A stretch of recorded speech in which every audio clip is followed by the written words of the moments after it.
কেষ্টা এখানে কি করছি রে? বাবু আমি গাছে কাটতে এসে গরুর জন্য দুটো। আচ্ছা, তুই আমার বাড়িতে দেখা করবি, তোর সঙ্গে ঠিক। খুব বিশেষ দরকার আছে। ঠিক আছে বাবু।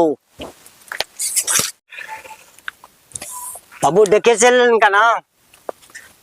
ডেকেছি বলতে তুই তো বললি যে ধান উঠলে আমার সুদের টাকা আসল টাকা ফেরত দিবি, সেটা কি হলো?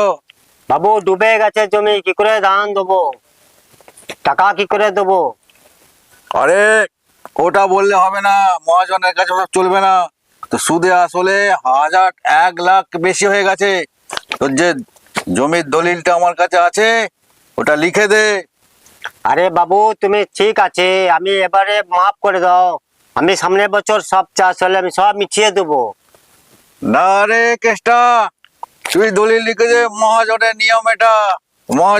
মহাজন কোনো ধারে কারবার করবে না। বটে দে, লিখে দে। বাবু তোমার পায়ে ধরছি, এবছর ছেড়ে দাও এটা।